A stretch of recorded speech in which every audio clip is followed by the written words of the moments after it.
వాతావరణంలో వచ్చిన మార్పులతో రాష్ట్రంలో జ్వరాల తీవ్రత పెరిగింది. నిత్యం వందలాది రోగులు ఆసుపత్రులకు క్యూ కడుతున్నారు. సర్కార్ దవాఖానాల్లో వార్డులు కిటకిటలాడుతున్నాయి. వాతావరణంలో వచ్చిన మార్పులతో దోమలు స్వైర విహారం చేస్తున్నాయి. డెంగీ, చికెన్ గున్యా, టైఫాయిడ్ వంటి విష జ్వరాల తీవ్రత పెరిగింది. ఖమ్మం జిల్లాలో సీజనల్ వ్యాధులు విజృంభిస్తున్నాయి. భిన్నమైన వాతావరణ పరిస్థితి ఉండటంతో ఒక్కసారిగా రోగాలు గుప్పుమంటున్నాయి. అప్పుడప్పుడు వర్షాలు పడటం సహా మబ్బు పట్టడం వ్యాధులకు అనుకూల పరిస్థితులుంటున్నాయి. ఖమ్మం ప్రభుత్వ ఆసుపత్రికి రోజువారీ అవుట్ పేషెంట్ల సంఖ్య క్రమంగా పెరుగుతుందని ఆసుపత్రి సూపరింటెండెంట్ నరేందర్ అంటున్నారు. ఇక సీజనల్ వ్యాధులపై మరింత సమాచారాన్ని ఖమ్మం నుంచి మా ప్రతినిధి ఉపేందర్ అందిస్తారు. ఖమ్మం జిల్లా వ్యాప్తంగా సీజనల్ వ్యాధులు అయితే ప్రారంభమై ఈ నేపథ్యంలో అటు వైద్య ఆరోగ్య శాఖ కూడా ప్రత్యేకంగా దృష్టి సారించింది. ఖమ్మం జిల్లా వ్యాప్తంగా ఉన్నటువంటి ఏదైతే గిరిజన ఆవాసాల నుంచి కూడా భారీగా ఇటు ఏదైతే డెంగ్యూ, మలేరియా వ్యాధులతోనూ కూడా ప్రజలు అయితే ఆసుపత్రి పాలవుతున్న పరిస్థితి కనిపిస్తుంది. ఈ నేపథ్యంలోనే ఖమ్మం జిల్లా ప్రధాన ఆసుపత్రికి భారీగా కూడా అటు అంటే రోగులు కూడా వచ్చి చేరుతున్న పరిస్థితి కనిపిస్తుంది. సాధారణంగా ఉన్నటువంటి ఓపీ కంటే కూడా క్రమంగా ఓపీ కూడా పెరుగుతున్న నేపథ్యంలోనే ప్రజలకు కూడా అటు ఏదైతే వైద్య ఆరోగ్య శాఖ ప్రత్యేకంగా దృష్టి సారించి అంటే వైద్య సౌకర్యాలు కూడా ఏర్పాటు చేస్తుంది. ప్రత్యేక క్యూ లైన్ల ద్వారా కూడా వారికి సేవలు కూడా అందిస్తున్న పరిస్థితి కనిపిస్తుంది. ఈ నేపథ్యంలోనే ఖమ్మం జిల్లా సూపరింటెండెంట్ మనతో ఉన్నారు. వారిని అడిగి అసలు మరిన్ని విషయాలు తెలుసుకుందాం. ఈ సీజనల్ సంబంధించినటువంటి ఎటువంటి ఎక్కువగా ఏ జబ్బులకు సంబంధించి వస్తున్నారు?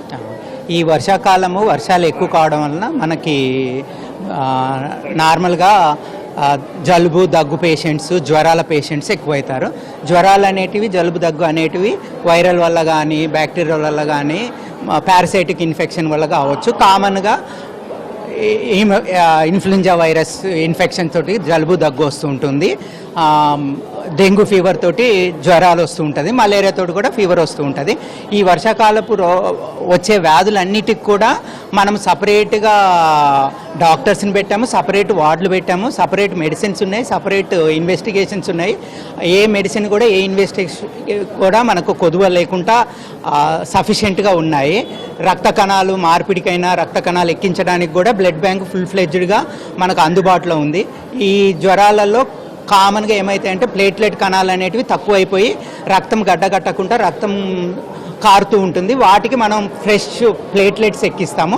ఆ సదుపాయం కూడా మన దగ్గర ఉంది.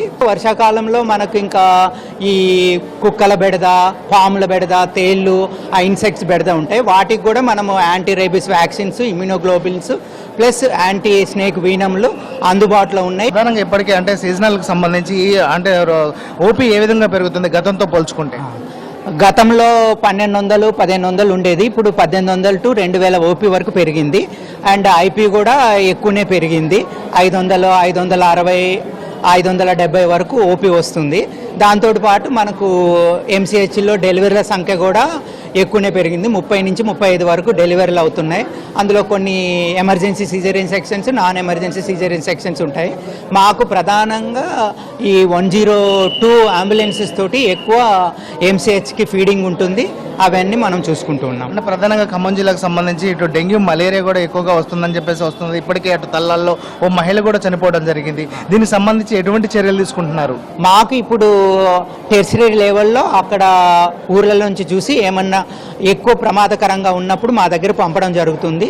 ఇంతవరకు 2-3 కేసులు వచ్చినాయి. మనము ఇంతకుముందు డెంగ్యూ కేసు వచ్చి చనిపోయిన వాళ్ళ అమ్మమ్మ కూడా మన దగ్గర అడ్మిట్ కావడం జరిగింది. ఆమె పరిస్థితి మంచిగానే ఉంది. ఆమెకు ట్రీట్మెంట్ బాగానే అందుతుంది.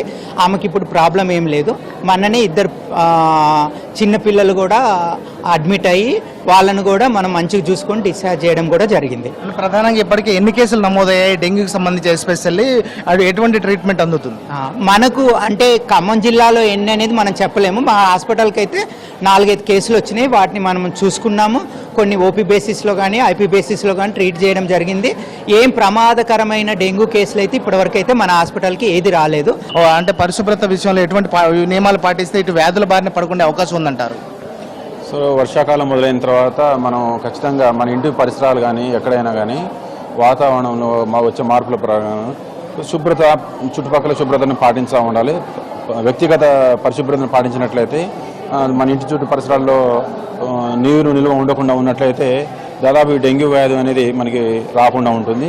గతంలో కూడా ఈ ఖమ్మం జిల్లాలో చాలా ప్రాక్టీస్ చేసి ఉన్నాం. గతంలో మన జిల్లా కలెక్టర్ గారు కూడా ఈ విషయంలో డ్రై డే, ఫ్రైడే లాంటి కార్యక్రమాలు వినూత్నంగా చేపట్టి అరికట్టిన సందర్భాలు చాలా ఉన్నాయి.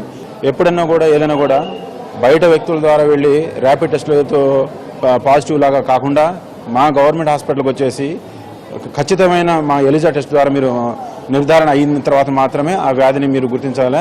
అదేవిధంగా బయట వారి ప్రలోభాలు మీరు గురి కావద్దు. మా దగ్గర 4 దఫాలుగా ఒక రోజులో 4 దఫాలుగా మేము టెస్టులు చేస్తూ ఉన్నాం. ఎన్ని కేసులు వచ్చినా కూడా చేయడానికి సిద్ధంగా ఉన్నాం. మా దగ్గర టెస్ట్ కిట్లు అన్నీ రెడీగా ఉన్నాయి. ఇప్పుడు చూసుకున్నట్లయితే తల్లాడు మండలం నుంచి వచ్చిన కేసులను కూడా మేము సమర్థవంతంగా ట్రీట్మెంట్ నిర్వహించాం. ఖమ్మం జిల్లా నుంచి అంటే రోగులు ఎక్కువగా వస్తున్నారు, వారికి ఎటువంటి సౌకర్యాలు ఇక్కడ కల్పిస్తున్నారు, ఎటువంటి సేవలు అందిస్తున్నారు? సార్ ఇక్కడ ముఖ్యంగా కూడా వర్షాకాలం సందర్భంగా మామూలు జనాలకి జ్వరాలతో పాటు వాటర్ కంటామినేషన్, ఎందుకంటే వాటర్ పైప్ లైన్స్ కానీ వర్షంలో ఆ ఊర్లలో కానీ డ్రైనేజ్ కానీ ఇవన్నీ కూడా వాటర్ కంటామినేట్ అయిన తర్వాత పిల్లలు కానీ పెద్దలు కానీ ఆ వాటర్ కంటామినేషన్ అయిన వాటర్ తాగితే టైఫాయిడ్ అనే జబ్బు కూడా వచ్చే ఛాన్సెస్ ఉంటాయి.